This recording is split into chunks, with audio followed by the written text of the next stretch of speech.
Actual में Compton effect जो है ये आप लोगों ने 12th क्लास में भी डिस्कस किया होगा, याद करो।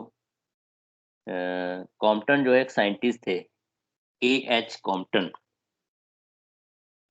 उन्होंने क्या किया कि during the practical when monochromatic x ray scattered by carbon atom, उन्होंने क्या एक कोई पर्टिकुलर एक वो लिया, स्लैब लिया, स्लैब के ऊपर उन्होंने मोनोक्रोमेटिक लाइट डाली। तो मोनोक्रोमेटिक लाइट डालने से उस क्रिस्टल पे आप वो कार्बन था, उस पे वो लाइट स्कैटर्ड हुआ। तो दैट फाउंड दैट कि when monochromatic beam of high energy photon, high energy photon का मतलब मोनोक्रोमेटिक लाइट आप स्ट्राइक कर रहे हैं, जैसे कि मैं अभी इसमें दिखाने वाला हूँ आप लोग को। जैसे ये है, ये जो दिखाई दे रहा है आपको इस समय, इलेक्ट्रॉन एट रेस्ट। तो ये इलेक्ट्रॉन एट रेस्ट जो है आपका, समझ लीजिए कार्बन एटम है। ये क्या है? Carbon atom.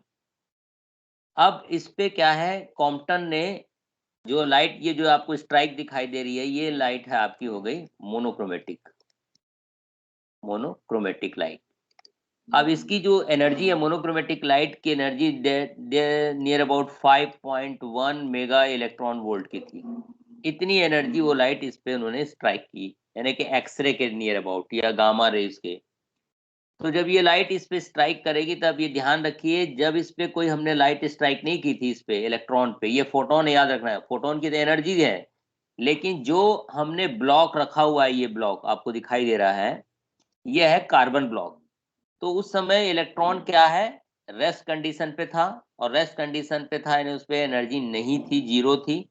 जैसे ही उस पे ये एनर्जी इम्पार्ट होगी, तो एनर्जी का ट्रांसफॉर्मेशन होगा। तो the scattered beam contain photon not only on the same wavelength as that of incident। तो इस पे जो लाइट हम इसमें डाली है, तो इस जो है, तो इस पे जो लाइट पड़ रही है वो सेम उतनी ही फ्रीक्वेंसी की नहीं पड़ रही है। ये तो उतनी फ्रीक्वेंसी की तो लाइट इसमें पड़ेगी पड़ेगी जितनी हम इस पे स्ट्राइक कर रहे हैं, ध्यान रखना। लेकिन इससे स्कैटर्ड होने वाली जो लाइट है वो दो टाइप की होंगी। एक तो the scattered radiation unchanged in frequency, इधर से एक लाइट ऐसी जाएगी और एक लाइट यहां से स्कैटर्ड होके ऐसे निकलेगी, दो लाइट निकलेगी। एक लाइट होगी, जो लाइट जो स्कैटर्ड होके जाएगी उसकी जो फ्रीक्वेंसी होगी सेम उतनी होगी जितनी की हमने लाइट ये स्ट्राइक की है, ये वाली। और एक लाइट जो स्कैटर्ड होके जाएगी वो क्या है, मॉडिफाइड होगी, यानी कि उसकी फ्रीक्वेंसी इससे कम होगी या इससे ज्यादा भी हो सकती है, यानी इनकोहेरेंट होगी, कहने का मतलब ये हो गया। तो ये दो जो वेवलेंथ है और दोनों के बीच की जो शिफ्टिंग हुई है, ये वाली, ये फाई, इसी को हम बोलते हैं कॉम्पटन शिफ्ट। तो आप बोल सकते हैं the scattered radiation unchanged in frequency are called unmodified scattered radiation. And उसको आप कोहेरेंट भी बोल सकते हैं क्योंकि वो चेंज नहीं हो रहा है। while the scattered radiation which change frequency is called, क्या बोलेंगे उसे आप, मॉडिफाइड रेडिएशन यानी इनकोहेरेंट। तो इस this particular phenomena is called Compton effect. तो ये हमको क्या निकालना है कि दूसरे में दिखा, हम रिएक्शन दिखा रहे हैं आपको कि ये जैसे इस पे एनर्जी टकराई इस इलेक्ट्रॉन पे, तो देखो एनर्जी का ट्रांसफॉर्मेशन हुआ इसमें।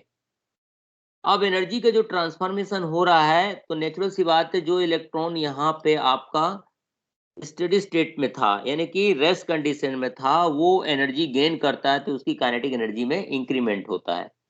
तो अब आपको जैसे ही इंक्रीमेंट हुआ तो ये दो भागों में डिवाइड हो गया। हम अभी अभी जो बताया मैंने आपको, एक इधर चला गया और एक इधर चला गया, यानी दो चीज में डिवाइड हो गया। एक इलेक्ट्रॉन की जो फ्रीक्वेंसी है वो अनमॉडिफाइड है और एक की मॉडिफाइड है। ठीक है, मॉडिफाइड और अनमॉडिफाइड का मतलब क्या है, जब इलेक्ट्रॉन दोनों डायरेक्शन में स्कैटर्ड होंगे तो दोनों के जो फ्रीक्वेंसी होगी, अनमॉडिफाइड का मतलब जितनी फ्रीक्वेंसी हमने डाली थी उतनी फ्रीक्वेंसी वो फिर से उतनी फ्रीक्वेंसी स्कैटर्ड हो रही है। और मॉडिफाइड का मतलब वो फ्रीक्वेंसी जो हमने स्कैटर्ड की थी उससे ज्यादा होगी या उससे कम होगी, तो उसको हम बोल देते हैं मॉडिफाइड। तो the phenomena of scattering due to an elastic collision between photon of incident radiation and free electron of scattering material which is initially at the rest, जो इनिशियल रेस्ट कंडीशन पे था ये। तो ड्यूरिंग द कोलिजन जैसे ये दोनों टकराए, photon of energy H nu, ये इसकी एनर्जी कितनी थी एच न्यू, एच न्यू जो एनर्जी है आपकी फोटोन की जो energy H nu transfer some of its energy to the target electron, तो इसको इलेक्ट्रॉन को अपनी एनर्जी इसने इम्पार्ट की, ठीक है, which gain kinetic energy and recoil with some velocity in direction other than the direction of incident photon. तो इस डायरेक्शन पे जाने के बजाय दूसरे डायरेक्शन पे वो चली जाती है। तो इन दो के बीच का जो हम निकाल रहे हैं फाई, उसी को हम बोलते हैं, क्या बोलते हैं, कॉम्पटन शिफ्ट। तो आपको अब दिखाई दे रहा है, हम एक डायग्राम बनाएंगे तो उस डायग्राम से आपको क्लियर कट पिक्चर होगा कि हम कहना क्या चाह रहे हैं। देखिए अब मैं पिक्चर बना रहा हूं, उससे आपको समझ में आएगा कि सपोज ये आपका कार्बन एटम है, ये आपको दिखाई दे रहा है, सभी लोग को दिखाई दे रहा है ना स्क्रीन? Yes sir. अब ये देखिए Yes, मैं यहाँ से मोनोक्रोमेटिक लाइट डाल रहा हूँ, ये मोनोक्रोमेटिक लाइट की एनर्जी की फ्रीक्वेंसी कितनी है, एनर्जी जो है E is equal to H nu. तो इसको आप मान लीजिए ये है इंसिडेंट फोटोन, ये याद रखना। और ये इलेक्ट्रॉन है, याद रखना, ये इलेक्ट्रॉन की इनिशियल एनर्जी कितनी होगी, जब इस पे कुछ नहीं है तो m0c² लिखेंगे, ये रेस्ट मास एनर्जी है, ये ध्यान रखना। इलेक्ट्रॉन यहाँ पे रेस्ट पे था, अभी इसमें टकराया नहीं है ये। तो मोमेंटम हम इसे, जो फोटोन है उसकी मोमेंटम हम लिख दिए एच न्यू बाई सी, लेकिन मोमेंटम जो है यहाँ पे मोमेंटम अभी क्या होगा, इसका 0 होगा, क्योंकि इस पे टकराया कुछ नहीं है। तो ये हमारा एक तरीके से डायग्राम बनाना, ये डायग्राम इनिशियल डायग्राम हो गया, ये हो गया इसके डायरेक्शन, ठीक है। तो ये हो गया डायरेक्शन ऑफ इंसिडेंट, इसको बोलते हैं डायरेक्शन ऑफ इंसिडेंस। ये ध्यान रखते जाना, जैसे से बताते जा रहा हूं वैसे वैसे आपको लिखना है आपको केवल। अब आप सोचिए, जैसे ही ये इलेक्ट्रॉन या ये फोटोन जैसे ही इससे स्ट्राइक करेगा, कोलाइड करेगा, कोलाइड करते ही साथ क्या है, अपनी एनर्जी का ट्रांसफॉर्मेशन इसको कर देगा। किसको करेगा, कार्बन एटम को। तो कार्बन एटम को जैसे ही करेगा तो क्या होगा, उसका एनर्जी चेंज हो जाएगा। तो आपको दिखाई दे रहा है स्कैटर्ड फोटोन, ये है, ये वाला, ये है स्कैटर्ड फोटोन। अब इसकी एनर्जी चेंज हो गई, देखो ई यहाँ पे कितना था, E dash is equal to H nu, तो यहाँ हमने लिखा है E dash is equal to H nu dash, change हो गया है, ये मॉडिफाइड हो गया, यानी कि मोमेंटम यहाँ पे कितना था, P is equal to H nu by C, ये हो गया H nu dash by C. C तो वेलोसिटी कांस्टेंट होती है, इसलिए हमने इसको एज इट इज रखा है, ठीक है। तो ये तो हो गया जो दूसरा। और दूसरा जो है आफ्टर कोलिजन कितनी उसकी एनर्जी चेंज हुई है, वो यानी कि मॉडिफाइड हुई है, तो वो आपको यहाँ दिखाई दे रहा है, P is equal to M B, और ये हो गया mc²। तो ये दो चीज आपको दिखाई दे रही है, दोनों के बीच को हमने डिफ्रेंशिएट किया है, एक को एंगल फाई माना, एक को एंगल थीटा माना है। तो दोनों के बीच की जो शिफ्टिंग है, ये शिफ्टिंग जो दिखाई दे रही, इसी को बोलते हैं डेल्टा लैम्डा। यही हमको निकालना है कि दोनों के बीच कितना, क्या कहते हैं, शिफ्ट हुआ, उसको बोलते हैं कॉम्पटन शिफ्ट, ठीक है। तो यहाँ पे दो डायरेक्शन होते हैं, एक तो इलेक्ट्रॉन जो है डायरेक्ट जाएगा कॉस थीटा, कोई भी चीज जब टकराती है किसी भी टारगेट से, तो कैसे हम उसको आइडेंटिफाई करते हैं, ये मान लीजिए ये डायरेक्शन है सपोज ये, और हमारे पास एक तो ये इस तरीके से डायग्राम बनाना है ये, और एक डायग्राम आपको इस तरीके से बनाना है ये। तो ये हो गया आपका जो थीटा वाला एंगल है, और ये सपोज हो गया फाई वाला एंगल हो गया। तो कॉस थीटा और साइन थीटा में डिवाइड हो जाता है, आपको पता है। तो ये वाला जो पार्ट दिखाई दे रहा है आपको, ये पार्ट, ये क्या है, पैरेलल है, तो इसको हम लिखेंगे कॉस थीटा। तो H nu by C cos theta, ये थीटा वाला होगा। और ये परपेंडिकुलर एंगल है ये वाला, तो इसको आप लिख देंगे H nu by C sine theta, ये ध्यान रखना। ऐसे ही इसमें ये वाला हिस्सा आपको दिखाई दे रहा है, ये हो गया आपका मोमेंटम का कॉस थीटा, और ये वाला हिस्सा हो गया आपका कॉस फाई, सॉरी, ये हो गया आपका पी साइन फाई। तो ये आपको डायग्राम में बताना पड़ेगा कि हम कोई भी चीज को कितने भागों में डिवाइड करते हैं, दो भागों में डिवाइड करते हैं, कॉस थीटा और साइन थीटा। तो आप जब आप इसको लिखेंगे, डिफाइन करेंगे कि व्हाट इज कॉम्पटन इफेक्ट, तो आपको बताना है कि when monochromatic beam is scattered by a block of carbon atom, कोई जरूरी नहीं कार्बन एटम लिखो, आप ग्रेफाइट भी लिख सकते हैं। The scattered X ray consist of two component, दो कंपोनेंट में डिवाइड हो जाता है। One component having the same wavelength, जो वेवलेंथ उतनी होगी जितनी हमने स्ट्राइक किया है, ठीक, as that of incident X ray, and the second component having the greater wavelength या lesser wavelength, that is known is the Compton shift. ये आपको छोटा सा डेफिनेशन आपको इसमें आपको बताना है, ठीक। यहां तक किसी को कोई डाउट हो तो बताओ, फिर आगे बढ़ेंगे क्योंकि डेरिवेशन लंबा है इसका। बताइए किसी को कोई प्रॉब्लम, किसी को कोई डाउट हो। याद रखना ये सबसे इंपॉर्टेंट डेरिवेशन है, इसलिए कोई भी डाउट नहीं होना चाहिए इसमें आप लोग को। सर जो अभी आपने बताया जी डायरेक्शन वाला, एक बार पोर्शन द्वारा बता दिए सर। देखिए मैंने बताया कि ये आपका एक कार्बन एटम है, दिखाई दे रहा है कार्बन एटम, ठीक है, this one is a carbon atom. अब ये स्टडी स्टेट में है, इस पे भी कोई एनर्जी नहीं मिली है, ये है एनर्जी। इस एनर्जी पहले देखो टकराने से पहले बिफोर कोलिजन एनर्जी कितनी है, H new. Before collision momentum कितना है, H nu dash by C. ये कार्बन एटम है, इसकी रेस्ट कंडीशन की एनर्जी कितनी है, M not C square. M not को क्या बोलते हैं, रेस्ट एनर्जी बोलते हैं ना, और मोमेंटम इसमें है ही नहीं क्योंकि जीरो है। तो ये इनिशियल कंडीशन आपको दिखानी है पिक्चर में, यानी बिफोर कोलिजन, यानी टकराने से पहले की, राइट। जैसे ही टकराएगा ये फोटोन, एक्सरे या गामा हो जो भी हो, तो ये अपनी एनर्जी का ट्रांसफॉर्मेशन किसको करेगा, कार्बन एटम को। अब कार्बन एटम को जैसे ही करेगा तो इसकी एनर्जी चेंज हो जाएगी, तो इसकी एनर्जी हमने यहां दिखाई दी है, ये ई की जगह क्या दिखाई दे रहा, हमने ई डैश कर दिया, एच न्यू की जगह कितना कर दिया, एच न्यू डैश, यानी ये चेंज हो गई है इसकी एनर्जी। मोमेंटम कितना था, एच न्यू बाई सी, ये चेंज हो गया एच न्यू बाई सी, ठीक है। तो ये हो गया एनर्जी का ट्रांसफॉर्मेशन, हो गया चेंज हो गया। तो ये हो गया थीटा और फाई, फाई हमने दो बने, एक मॉडिफाइड होगा एक अनमॉडिफाइड। तो दो एनर्जी चेंज हुई, मॉडिफाइड होके बन गई एनर्जी ई की जगह कितनी हो गई, एम सी स्क्वायर, ये एनर्जी हो गई, और मोमेंटम कितना हो गया आपका, एम वी हो गया। अब ये दोनों ही, दोनों के बीच में थीटा और फाई, ये दोनों के बीच में जो एंगल बन रहा है, ये जो एंगल जो आपको दिखाई दे रहा है, जिसको मैं डेल्टा लेमडा बोल रहा हूँ, क्योंकि इसकी फ्रीक्वेंसी अलग है, इसकी फ्रीक्वेंसी अलग है, तो दोनों के बीच के फ्रीक्वेंसी का जो डिफरेंस है, that is called the Compton shift. यही हमको निकालना है कि शिफ्टिंग कितनी हो रही है, delta lambda is equal to हमको निकालना है लैम्डा डैश माइनस लैम्डा, ये हमारा ऑब्जेक्टिव है। तो अब हमने बताया जैसे ये टकराएगा तो नेचुरल सी बात है, कोई भी चीज किसी चीज से जब टकराती है तो कॉस थीटा और साइन थीटा दो भागों में डिवाइड होती है। तो पैरेलल टू द डायरेक्शन को कॉस थीटा बोलते हैं, परपेंडिकुलर साइन थीटा। तो थीटा के डायरेक्शन को कॉस थीटा और साइन थीटा में डिवाइड करना है आपको, और ये वाला नीचे वाला फाई है उसको भी आप कॉस फाई और साइन फाई में डिवाइड कर देना है आपको। अब यहां से हमको क्या करना है, law of conservation of energy, law of conservation of momentum का आपको यहाँ पे इंप्लीमेंट करना है, ठीक है। दोनों चीजें, इन्हें टकराने से पहले कितनी एनर्जी थी और टकराने के बाद।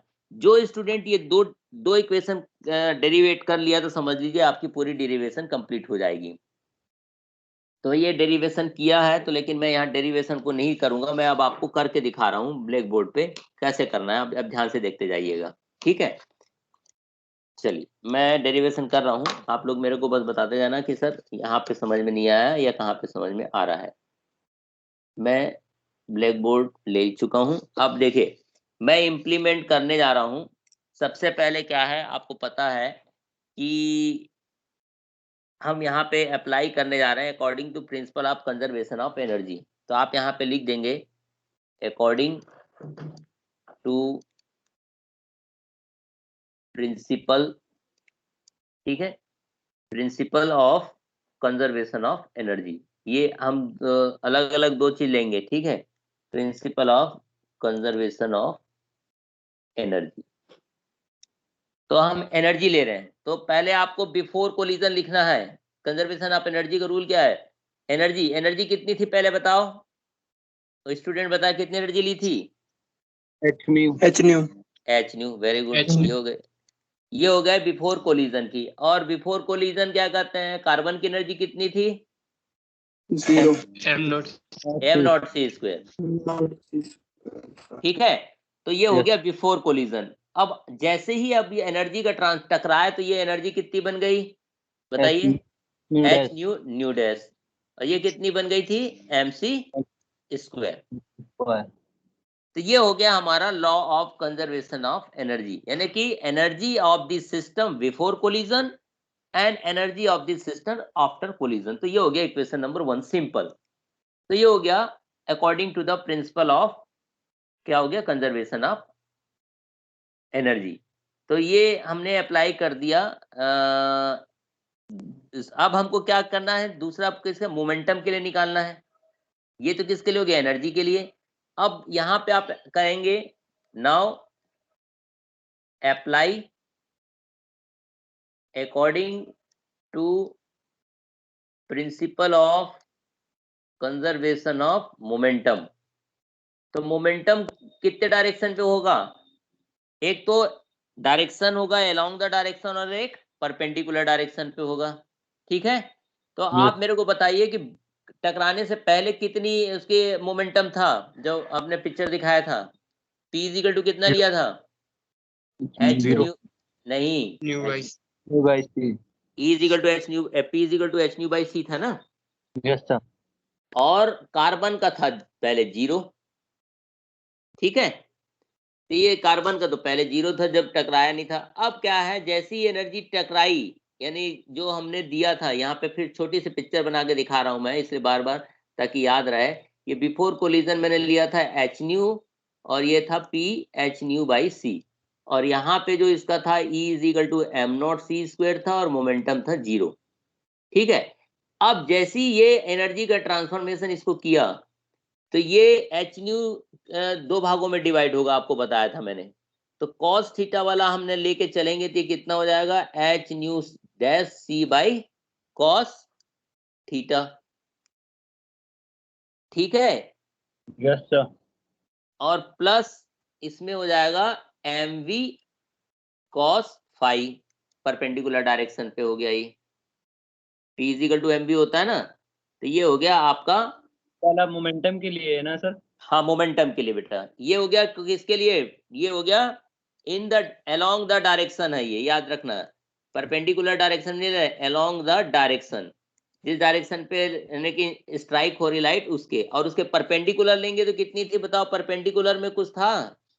परपेंडिकुलर डायरेक्शन में बिफोर कोलिजन तो कुछ भी नहीं था, दोनों 0 था। Yes sir. और आफ्टर कोलिजन जब होगा तो हम साइन थीटा लेंगे, तो इसी का साइन थीटा कर दीजिए आप इसका, तो ये हो जाएगा एच न्यू डैश अपॉन सी साइन थीटा। Sine theta. लेकिन ये वाला प्लस की जगह माइनस क्यों होगा? क्योंकि डायरेक्शन नीचे की तरफ जा रहा था। याद रखो मैंने ये वाला डायग्राम बनाया था, ऐसे वाला, ऐसे ऐसे ऐसे, तो ये नीचे की तरफ डायरेक्शन जा रहा था, तो ये माइनस हो जाएगा, ये प्लस की जगह पे माइनस नीचे की तरफ जा रहा था, ये हो जाएगा एम वी साइन पाई। ये हो गया आपका, तो ये हो गया इक्वेशन नंबर 2, इक्वेशन नंबर 3 ये। तो जो स्टूडेंट ये केवल इक्वेशन सॉल्व करता है according to the principle of energy, according to the principle of conservation of momentum, तो समझ लीजिए पूरा डेरिवेशन आपका आसानी से, बहुत इजी वे में आप इसको सॉल्व कर सकते हैं। तो पहले हमने लिया according to the conservation of before collision H nu था, एम नॉट सी चेंज होके ये एच न्यू से एच न्यू डैश बन गया, एम नॉट सी, ये इतना याद रखना है आपको। ऐसे ही मोमेंटम अलोंग द डायरेक्शन, पहले एच न्यू था, ये दूसरा 0 था, तो ये कॉस थीटा, और इसका ये साइन कॉस फाई हो गया। ऐसे ही पहले तो परपेंडिकुलर दोनों 0 थे, फिर उसके बाद साइन थीटा और साइन फाई ले लिया हमने। ठीक है, अब हमको क्या करना है, इसको रीअरेंज करना है क्वेश्चन 2 और 3 को, इन दोनों को। मैं अब इसको रीअरेंज कर रहा हूं, देखते जाइए। रीअरेंज का मतलब, इसको देखिए, आपको दिखाई दे रहा है ये सी इधर भी है, सी इधर भी है। ठीक है, तो मैं क्या करूंगा, इन दोनों को इधर कॉमन ले लूंगा और इस ये निकाल लूंगा एम कॉस फाई के रूप में। लिख सकते हैं हम लोग इसको, क्यों? फ्रॉम इक्वेशन 2 से ले रहा हूं मैं। इक्वेशन 2 से इसको क्या लिख सकता हूं? M V cos phi. ठीक है, अब मैं यदि इसको ट्रांसफर कर दिया इधर, तो क्या चीज कॉमन निकल जाएगी? H nu by C common हो गया। तो अब क्या बचेगा इसमें? Sorry nu H C, sorry H H C H by C, nu है ना। तो अब क्या, nu nu minus nu dash cos theta, ये कॉस थीटा, ये न्यू डैश है, तो ये बचा। ठीक है, इसको इक्वेशन नंबर आप 4 ले लीजिए। ऐसी इधर वाले से भी आप इसको आप ट्रांसफर कर दीजिए, एम वी साइन फाई, ये किसके बराबर बच रहा है, ये बच रहा है एच न्यू डैश अपॉन सी साइन थीटा, ये हो गया आपका फिफ्थ इक्वेशन। ठीक है, यहां तक किसी कोई प्रॉब्लम?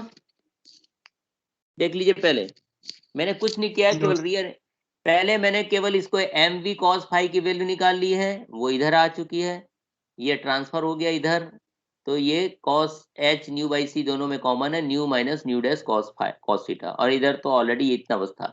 अब हम क्या करेंगे, दोनों इक्वेशन को, इक्वेशन 4 और 5 को स्क्वायर करेंगे, दो ऐड कर देंगे, तो आप यहाँ लिख देंगे squaring and adding equation 4th and 5th, दोनों को स्क्वायर करो और जोड़ दो, तो दोनों के स्क्वायर करें, m square v square cos square phi, m square v square sine square phi, तो कॉस स्क्वायर फाई और साइन स्क्वायर फाई कितना हो जाएगा, दोनों जोड़ेंगे तो 1 हो जाएगा, तो ये बचेगा केवल एम स्क्वायर वी स्क्वायर।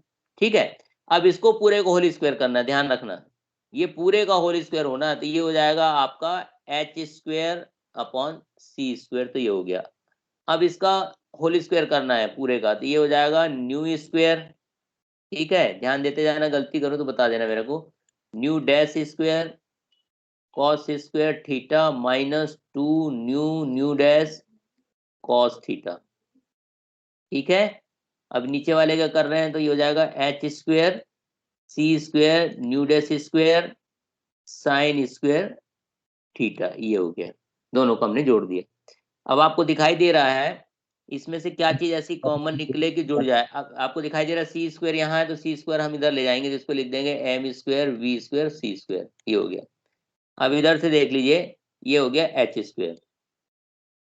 ठीक है, एच स्क्वायर ये भी है, एच स्क्वायर यहाँ पर भी कॉमन निकाल लिया। अब अंदर क्या क्या बचा आप देख लीजिए, कोई ऐसी चीज है जो कैंसिल आउट हो रही हो, और देखिए ये हो गया कॉस स्क्वायर थीटा, ये क्या है, म्यू म्यू स्क्वायर एच है ना, स्क्वायर, है ना, तो ये हो जाएगा, देखिए new dash new new square cos square लीजिए तो ये 1 हो जाएगा। 1 हो जाएगा, है ना, तो ये हो जाएगा हमारा क्वेश्चन हो जाएगा new square plus new dash square, है ना, minus 2 new new dash cos theta, ये बचा हमारा।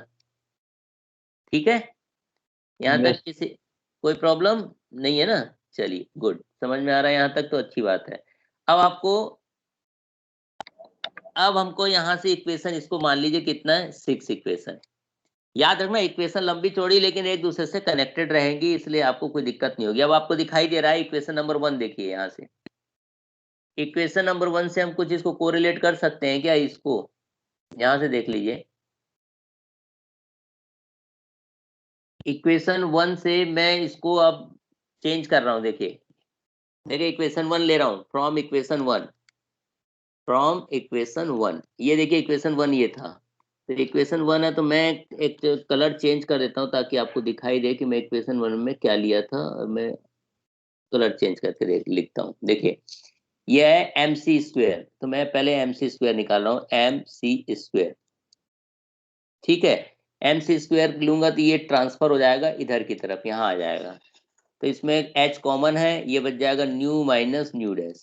ठीक है, प्लस क्या हो जाएगा एम नॉट सी स्क्वेयर, ये हो जाएगा इक्वेशन नंबर, आप लेना चाहें तो अभी इसको स्क्वायर नहीं करते, अभी इसको वो कर लेंगे। अब क्या करेंगे, इसको स्क्वायर कर दो दोनों तरफ, ये इसको दोनों को दोनों तरफ स्क्वायर कर दीजिए, तो स्क्वायर करेंगे तो कितना होगा बताइए, दोनों तरफ स्क्वायर करेंगे तो, मैं एक मिनट इसको, मैं इरेजर से इसको हटा देता हूँ, थोड़ा मेरे को जगह नहीं है।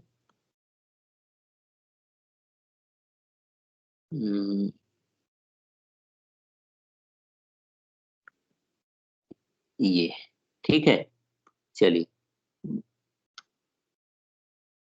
मैं कलर चेंज कर रखा था ना, चलिए अब बताइए, इसका स्क्वायर करना है मेरे को, कितना हो जाएगा, दोनों तरफ स्क्वायर करो, स्क्वायरिंग बोथ द साइड, कितना हो जाएगा, m square c to the power 4। अब दोनों तरफ स्क्वायर करना है, ध्यान रखना है, यानी होल स्क्वायर करना है, स्क्वायर का मतलब ये पूरे का स्क्वायर हो जाएगा ऐसे। तो यहाँ पे थोड़ा सा आपको तकलीफ हो सकती है कि पूरे का स्क्वायर करके करना, तो ये पहले हो जाएगा h स्क्वायर, ठीक है, फिर इसका भी स्क्वायर करना पड़ेगा, ध्यान रखना, ये हो जाएगा होल स्क्वायर होगा तो new square plus new dash square minus 2 new dash, ठीक है। Yes sir. ध्यान रखना, कुछ गलत हो तो बता देना आप मेरे को। फिर आपका बचा m nought square c to the power 4 plus 2 m nought c square, मैं इसको इधर लिख रहा हूँ, इधर आ नहीं रहा है, plus 2 m nought c square h new minus nu dash, ये हो जाएगा आपका। मैं कलर चेंज कर देता हूँ, बहुत लाइट आ रहा है, दिखाई नहीं दे रहा है। तो ये आ गया हमारा इतना, इसको इक्वेशन नंबर आप 7 ले लीजिए, 7।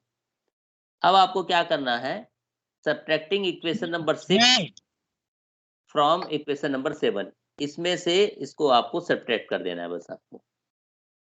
तो सब्ट्रैक्ट करेंगे किसको, सब्ट्रैक्ट 6 फ्रॉम 7 से। अब देखिए सब्ट्रैक्ट कर रहा हूं मैं, m square c to the power 4 minus, अब इसको सब्ट्रैक्ट करना इधर वाले हिस्से से, m square v square c square, left का लेफ्ट हैंड साइड से सब्ट्रैक्ट कर दिया हूं, ठीक है। अब आप लोग देख लीजिए कि मैं इसमें से इसको सब्ट्रैक्ट करने जा रहा हूं, तो क्या क्या चीज ऐसी चीजें जो कट सकती है, आप लोग देखिए पहले। सर अगर इसको ओपन करके करते तो सिंपल हो जाता। कौन सा वाले क्वेश्चन को बेटा, नो सर, मतलब मेरा कहना है कि सब वो मतलब इसको सॉल्व आसानी से हो जाता है अगर एच स्क्वायर का अंदर मल्टीप्लाई करा करते तो। हाँ नहीं वो भी ठीक है, कहने का मतलब आप सही बोल रहे हैं कि यदि 7 वाली इक्वेशन को मैं मल्टीप्लाई कर दूं, और या 6 का बात तो एक ही हुआ ना, कि मैं यदि मल्टीप्लाई करूंगा तो यहाँ भी तो आ रहा है H square new square dash, यहाँ देखो H square new square dash, ये आ रहा है, फिर H square nu dash square H dash new square, ये सब कैंसिल आउट होते जाएगा, है ना। Yes sir. तो सब्ट्रैक्ट करने से हो जाएगा, तो मैं डायरेक्ट अभी कर रहा हूँ, तो मैं आप लोग इसको करके देखिएगा, मैं तो इसको डायरेक्ट मैं वैल्यू को रख रहा हूँ, ठीक है। तो इसलिए मैं यहाँ दो पे टर्म कैंसिल होंगे। 2 टर्म तो कैंसिल हो जाएंगे, वो दिखाई दे रहा है, आप लोग को भी दिखाई दे रहा होगा। तो मैं यहाँ पे कुछ टर्म डायरेक्ट लिख रहा हूँ, आप लोग करके देखिएगा, ये आ जाएगा h 2h nu square nu dash 1 minus cos theta, इतनी वैल्यू आएगी, plus 2h nu minus nu dash m nought c square plus m nought square c to the power 4, इतनी आएगी वैल्यू ये, ठीक है। अब ये सारी वैल्यू यहीं बस दिक्कत करेंगे आप सभी लोग, इतनी प्रॉब्लम बस ये जो आपने कैलकुलेट कर दिया ये वाला, तो समझो डेरिवेशन के अब दो स्टेप बचे, केवल 2 स्टेप में आपका डेरिवेशन कंप्लीट हो जाएगा, ठीक है। तो यहाँ पे आपको क्या करना है, देखिए अब यहाँ पे क्या कॉमन निकल रहा है, एम स्क्वायर कॉमन निकल रहा है, आपको दिखाई दे रहा है, ठीक है। बाकी एम स्क्वायर और क्या निकल रहा है, सी स्क्वायर, ये सी स्क्वायर, तो एम स्क्वायर सी स्क्वायर कॉमन निकाल दीजिए, हो जाएगा सी स्क्वायर माइनस वी स्क्वायर। बाकी एज इट इज आप इसको लिख दीजिए, क्या जो बच रहा है जितनी भी चीज को, तो ये सारी चीज आप एज इट इज लिख दीजिएगा जो भी है, जो इधर राइट हैंड साइड की। तो इसमें से m को हम क्या कहते हैं, रिलेटिविस्टी के फॉर्म में m को क्या लिख सकते हैं, m नॉट लिख सकते हैं, तो m नॉट के फॉर्म में इसको आप लिख, तो m nought square under root 1 minus v square upon c square, ये सी स्क्वायर, ये c square minus v square, ठीक है, इज इक्वल टू ये पूरा राइट हैंड साइड। अब इसको पूरा आप सॉल्व कर लीजिएगा, सॉल्व करेंगे तो जो इक्वेशन फॉर्म में आएगा वो आएगा आपका 1 माइनस न्यू बराबर 1 minus nu h upon m nought सी स्क्वायर 1 माइनस कॉस थीटा, इतना आएगा, ठीक है। ये हमारा लास्ट स्टेप लिखा, जब इसको सॉल्व करेंगे तो यहाँ पर मेरे पास स्पेस नहीं, इसलिए मैंने डायरेक्ट लिख दिया, बस आप कर लेंगे क्योंकि इसे सारी सॉल्यूशन। अब इसमें यदि c का मल्टीप्लाई कर दूं पूरे में, इस लेफ्ट हैंड साइड राइट, तो ये कितना हो जाएगा, c upon nu dash, c upon nu, और h c upon am not C square और 1 माइनस कॉस थीटा। तो सी अपॉन न्यू डैश किसके बराबर होता है, लेमडा डैश के बराबर, सी अपॉन न्यू किसका, लेमडा के बराबर होता है। ये सी से सी कैंसिल हो गया था, एच एम नॉट सी, ये हो गया 1 माइनस कॉस थीटा। तो ये यही हमको निकालना था, लेमडा डैश माइनस लेमडा। ये किसके बराबर होगा, डेल्टा लेमडा के बराबर। तो डेल्टा लेमडा बराबर हो गया h upon am not c 1 minus cos theta. यही कहलाता है आपका शिफ्टिंग कहलाती है, इसी को बोलते हैं Compton shift. Depend only on the angle of scattering and is independent of the wavelength of incident photon. Photon पे उसके पे डिपेंड नहीं करता, वो एंगल पे डिपेंड करता है, ये ध्यान रखना है। Compton effect always depend only on the angle of scattering and is independent of the wavelength of the incident photon। ये क्लियर है इक्वेशन नंबर इससे जो हमने निकाला लास्ट से। तो ये पूरा डेरिवेशन है आपका। तो ये आपके 10 नंबर का डेरिवेशन ये आएगा। तो इसको आपको करना है। या आप किसी को कोई डाउट हो तो पूछो कि देखो ये प्रैक्टिस की चीज है, जब तक आप प्रैक्टिस नहीं करेंगे, ये जो स्टूडेंट मैं पहले बताया ना, जो स्टूडेंट ये पहला दूसरा और तीसरा ये तीन क्या कहते हैं इक्वेशन जनरेट कर लिया, तो समझ लीजिए सब आपस में इंटर कनेक्टेड है। फिर तो आपको आसानी से ये डेरिवेशन आप इसको कंप्लीट कर सकते हैं। किसी को कोई डाउट हो तो क्लियर कर लीजिए। किसी को कोई डाउट? सर ये इक्वेशन 2 जो है वो उसके मतलब पैरेलल वाली है। हाँ बेटा, ये अलोंग द डायरेक्शन, जैसे कि ये जा रही है ना लाइट, तो इसी के डायरेक्शन पे जो हो रहा है, और इसके परपेंडिकुलर डायरेक्शन में है तो वो मोमेंटम हो गया आपका। ठीक है। तो आपको केवल हाँ हाँ पूछे बेटा। सर जो M not square C square जो फॉर्मूला है सर, जी 1 upon mu dash upon, sorry 1 upon nu dash J sir, इसके बाद जो सी है जस्ट जे कहाँ सर, मतलब जे ये सी का मल्टीप्लाई किया बेटा दोनों तरफ, मैं दोनों तरफ मल्टीप्लाई कर दिया, इधर भी और इधर भी। मल्टीप्लाई तो कर सकते हैं ना सेम चीजों का। मैंने सी का इधर मल्टीप्लाई कर दिया, इधर भी, तो सी से सी कैंसिल हो जाएगा ये। तो फॉर्मूला बन जाएगा, ये हो जाएगा सी अपॉन न्यू डैश होता है लेमडा डैश के बराबर, और सी अपॉन न्यू हो गया लेमडा। ये हो गया एच सी, तो सी से सी कैंसिल हो जाएगा, तो जाएगा h upon am not c 1 minus cos theta. यही क्या कहता है हमारा फॉर्मूला है कॉम्पटन शिफ्ट का। तो कॉम्पटन शिफ्ट का ये फॉर्मूला आपका यही, इससे रिलेटेड न्यूमेरिकल आते हैं आपके कॉम्पटन शिफ्ट से रिलेटेड। ठीक है।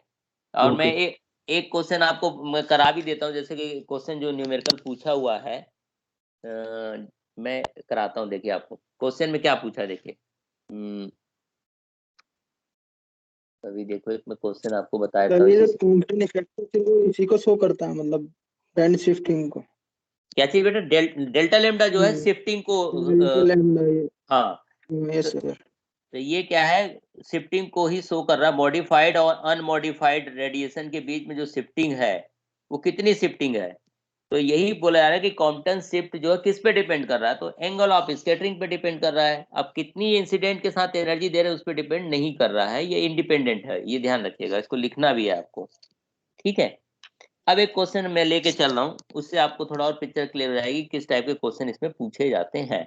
क्वेश्चन पूछ रहा है कि in Compton scattering experiment, in Compton scattering experiment X ray of wavelength, ऐसे दिया होगा वेवलेंथ आपको 0.015 आर्मस्ट्रॉन्ग, ये is scattered at 60 degree, find the wavelength of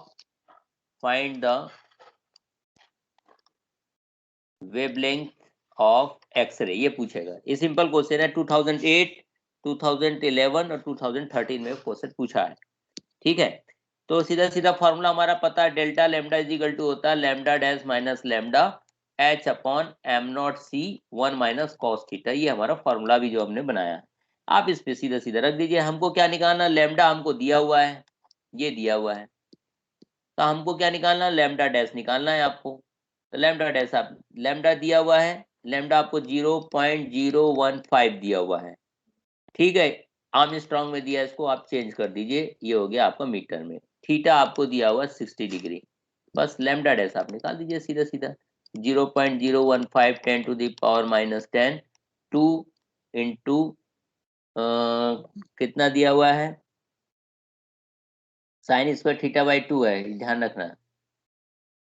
sign 60 के लिए दिया हुआ है ना, एम नॉट सी के लिए निकालना है आपको। तो इसको कैसे निकाल सकते हैं आप, 2 के साथ एच लेंगे तो 6.63 10 टू द पावर माइनस कितना होता है 34 होता है। M not C rest mass of electron कितना होता है 9.1 10 to the power -31 into 3 into 10 to the power 8। C की वैल्यू हो गई 1 माइनस कॉस थीटा की वैल्यू आप निकाल लेना, 1 माइनस कॉस थीटा यानी कि कॉस थीटा के फॉर्म में निकालना साइन स्क्वायर 30 के रूप, बस इसकी वैल्यू निकाल लीजिए आगे। तो इस टाइप के क्वेश्चन आपको पूछे जाएंगे। एक क्वेश्चन और मैं आपको बताया था, व्हेन एक्सरे ऑफ एनर्जी दिया हुआ है 100 kilo electron volt, they are scattered at angle 30 degree पे निकाल रहा है। तो find the energy of the recoiled electron. Recoiled electron का मतलब क्या है, कोई बता सकता है? रिकॉइल्ड यानी कि दोनों के बीच जो एनर्जी का डिफरेंस आया वो निकालना है आपको। रिकॉइल्ड यानी H new minus H nu dash, दोनों के बीच का डिफरेंस कितना आया रिकॉइल्ड एनर्जी, वो हमको निकालनी है। तो ये आप निकाल सकते हैं उसी फॉर्मूले से, यानी कि kinetic energy of recoiled electron is equal to decrease in energy of photon. दोनों के बीच में डिफरेंस जो होता है वो कहलाता है रिकॉइल्ड एनर्जी, कितनी हुई एनर्जी वापस कितनी आई वो निकालनी है आपको। ये भी क्वेश्चन इस टाइप से क्वेश्चन आपको पूछा जाएगा, ठीक है। तो ये इससे रिलेटेड क्वेश्चन है जो आपको पूछे जाएंगे। अब जैसे कि कल हमने जो पढ़ाया था आपको, जैसे कि लैम्डा एम वाला, खासकर ब्लैक बॉडी रेडिएशन से रिलेटेड एक दो क्वेश्चन हम ब्लैक बॉडी रेडिएशन का बता देते हैं। जैसे कि एक क्वेश्चन देखो, अब ये क्वेश्चन पूछा है, अब इस क्वेश्चन में क्या इंप्लीमेंट करेंगे कोई स्टूडेंट ऐसे अपने आप जज नहीं कर पाएगा, लेकिन आपको सोचना पड़ेगा कि हमने ब्लैक बॉडी रेडिएशन पढ़ा है तो ये क्वेश्चन इस टाइप से पूछ सकता है। जो आया हुआ क्वेश्चन है वही बताता हूँ। A body at 1500 Kelvin, a body at 1500 Kelvin emit maximum energy at wavelength 20,000 Armstrong. If the sun emits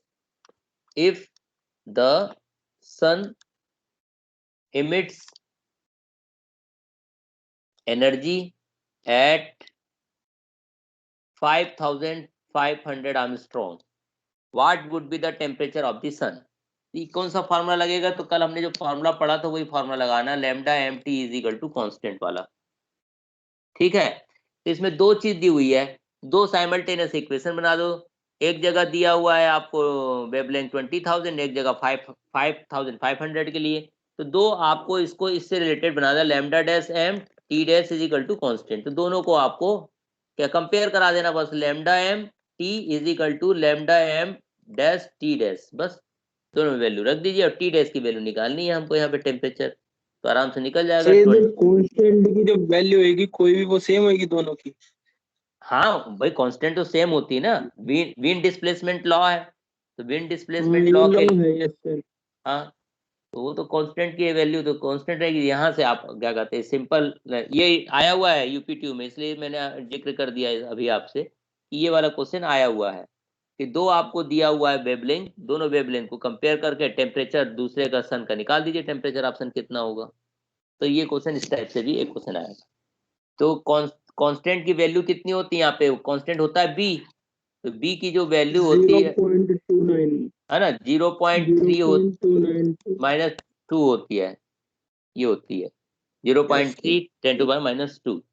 तो ये वाला आप कांस्टेंट के साथ भी ये क्वेश्चन आ सकता है आपका, तो ये क्वेश्चन आया हुआ है। तो इस टाइप के क्वेश्चन आपको, और जैसे वो वाला भी क्वेश्चन आ सकता है E is equal to sigma t to the power 4 वाला, इससे रिलेटेड भी क्वेश्चन आएगा, सिंपल ही क्वेश्चन आएगा, इससे रिलेटेड भी आएगा भी, तो डायरेक्ट क्वेश्चन पूछा जाएगा आपको। तो इस टाइप के सारे क्वेश्चंस आपको इस को में रिलेटेड मिलेंगे, ठीक है। और कोई क्वेश्चन हो आपका डाउट, और कोई क्वेश्चन डाउट में हो तो पूछे। आज हमारा यानी कि पूरा यहाँ पे जो मेन देखो यहाँ पर भी मैंने स्लाइड में दिखा रहा हूँ, वही सेम चीज जो अभी आपको करके दिखाया था मैंने, तो ये हम यहाँ पर भी वही सेम चीज किया हमने, तो ये आपको दिखाई दे रहा है।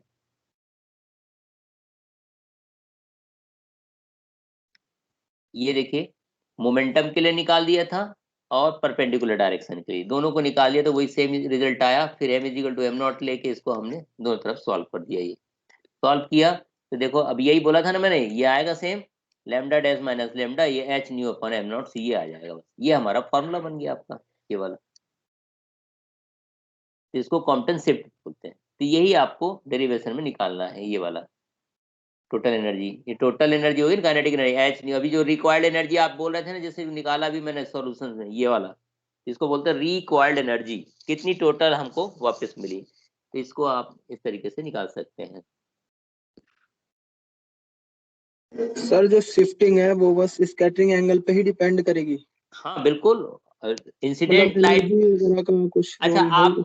आप नेचुरल लाइफ में भी खुद सोचो, यदि मैं किसी चीज पे कोई लाइट स्ट्राइक करता हूं तो लाइट जिस एंगल से स्कैटर्ड करेगी उसी पे डिपेंड करेगी ना। ज्यादा मैं मान लो फ्रीक्वेंसी का करता हूं तो उसकी स्कैटरिंग चेंज हो जाएगी, कम उससे करता हूं तो स्कैटरिंग अलग हो जाएगी। तो मेन चीज है angle, angle difference shifting change होती जाएगी जैसे से आप फ्रीक्वेंसी चेंज करते जाओगे। तो वो हमको ध्यान रखना, वो तो हम रियल लाइफ में भी देखते हैं। अपने कहीं पर भी हम लाइट को स्ट्राइक कराते हैं तो उसकी इंटेंसिटी पे डिपेंड कर रहा है कितनी फ्रीक्वेंसी के साथ हम उस लाइट को स्ट्राइक करा रहे हैं।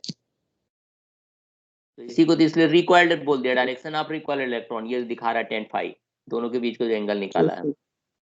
No scattering, scattering perpendicular and back scattering अलग अलग एंगल के लिए होती है। केस हो गया जैसे थीटा इजिकल टू 0 कर दो यदि मान लो, तो थीटा इजिकल टू 0 कर देंगे, देखो क्या बन रहा है, लैम्डा डेल्टा लैम्डा की वैल्यू की 0 हो जाएगी। और यदि इसके परपेंडिकुलर हो जाएगा तब कितना होगा, और और जब क्या कहते हैं बैक स्कैटरिंग हो जाए, वापस हो स्कैटरिंग, तब कितने के बराबर होगा। तो ये एक स्पेशल कंडीशंस हैं, स्पेशल कंडीशन के साथ भी पूछ सकता है। आप यदि लिख दिया यदि एग्जाम में तीनों कंडीशन, तो मोस्ट इंपॉर्टेंट है यदि थीटा 0 हो जाए तब क्या हो, थीटा पाई/2 हो जाए तब क्या हो, थीटा पाई हो तो कॉस पाई की वैल्यू -1 होती है, तो उसके अनुसार कितना होगा। तो ये तीनों कंडीशन आप इंप्लीमेंट कर सकते हैं। यही दिखाया देखिए यहाँ से कि यदि मैं लाइट को यहाँ पे ग्रेफाइट लूँ या कार्बन लूँ या किसी भी तरीके से लूँ, तो that depend upon the scattering angle. दोनों की स्कैटरिंग एंगल कितनी है ये हमको यहाँ से शो करनी है आपको, ये जो दिखाई दे, इसी को बोलते हैं कॉम्पटन शिफ्ट। तो कॉम्पटन शिफ्ट के लिए ग्राफ प्लॉट किया, देखो अलग अलग थीटा इक्वल टू 0 पे 45 पे थीटा 135 पे एंगल पे कितना स्कैटरिंग हो रही है। तो स्कैटरिंग के अंदर अलग अलग चीज हमारी ये सब चीज दिखाई देगी।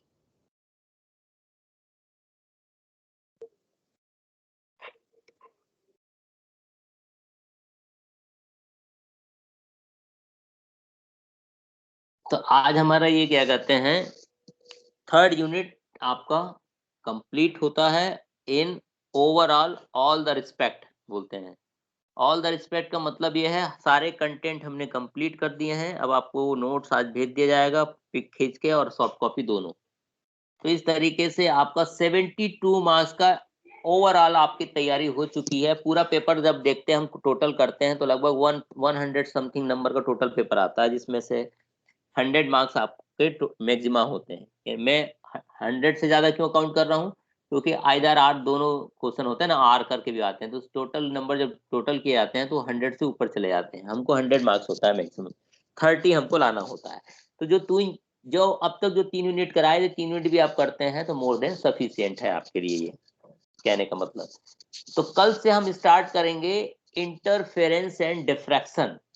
ये आपके 12th लेवल का है पढ़ा हुआ, लेकिन हम यहाँ इंजीनियरिंग में हम इसको एक्सटेंडेड फॉर्म में पढ़ने जाएंगे कि हम न्यूटन्स रिंग कैसे बनता है, इंटरफेरेंस के साथ न्यूटन रिंग में कोई चीज कलरफुल कब दिखाई देगी, कब वो डार्क दिखाई देगी, ये सारी चीज उसका डेरिवेशन हम पढ़ेंगे जो हमारे प्रैक्टिकल में भी है।